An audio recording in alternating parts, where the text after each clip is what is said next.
Indian coast guard की तरफ से फ्रेश वैकेंसीज का नोटिफिकेशन आया। अगर आप इंडियन कोस्ट गार्ड को ज्वाइन करना चाहते हो तो आपके लिए अच्छी अपॉर्चुनिटी है। असिस्टेंट कमांडेंट की वैकेंसीज आपको देखने को मिलेंगी। असिस्टेंट कमांडेंट में जीडी वाले भी हैं और टेक्निकल वैकेंसीज भी आपको देखने को मिलेंगी। ऑनलाइन आपको अप्लाई करना है।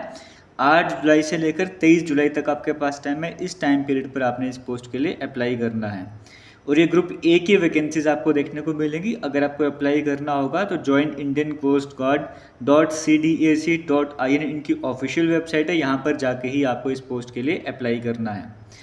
इंडियन कोस्ट गार्ड को अगर आप ज्वाइन करोगे एज एन असिस्टेंट कमांडर तो स्टार्टिंग में ही जो आपकी बेसिक पे रहने वाली वो 56,100 है। ये बेसिक पे, इसमें अलाउंसेस अलग से ऐड होते हैं तो सैलरी आपकी अच्छी खासी आपको देखने को मिलती है।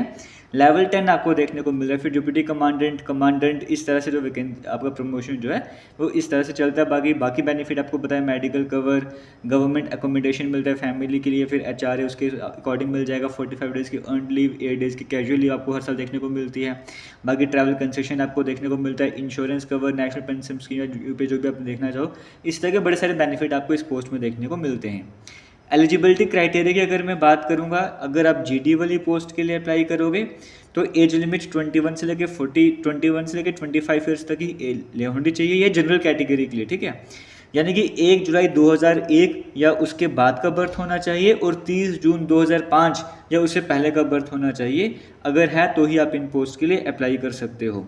और बाकी जो आर्मी, नेवी, एयरफोर्स में सर्व करते हैं 5 साल की रिलैक्सेशन उन्हें देखने को यहाँ पे मिलती है। आपके पास ग्रेजुएट डिग्री होनी चाहिए। ग्रेजुएशन के साथ साथ आपका 12th क्लास में या फिर 11th-12th की बात करेंगे, मैथ और फिजिक्स आपका सब्जेक्ट होना चाहिए था 12th क्लास तक। ये क्लियरली मेंशन करा गया।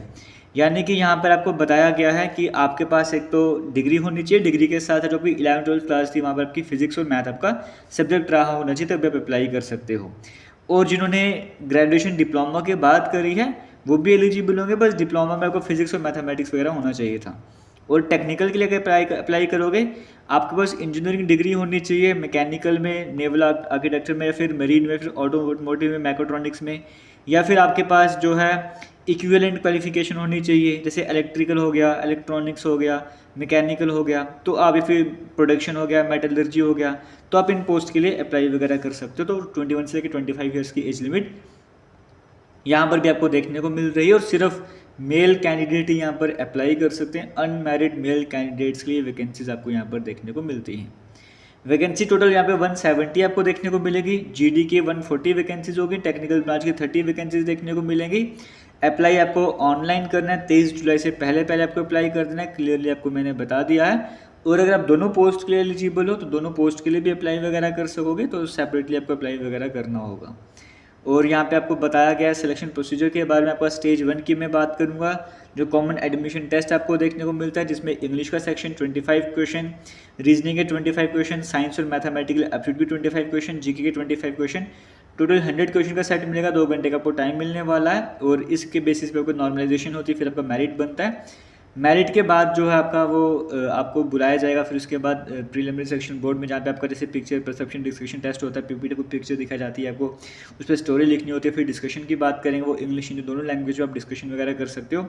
फिर उसके बाद आपका जब इसमें भी आप ये खाली क्वालिफाई करना होता है, फिर आपको स्टेज 3 में फाइनल सिलेक्शन बोर्ड में बुलाया जाता है, जहाँ पे फाइनली आपको जो है जो बाकी टेस्ट वगैरह रहता है आपका, इस तरह से जो जैसे एसएसबी का रहता है उस तरह से आपको इंटरव्यू वगैरह होता है। फिर मेडिकल एग्जामिनेशन, उसके बेसिस पे सिलेक्शन वगैरह करी जाती है।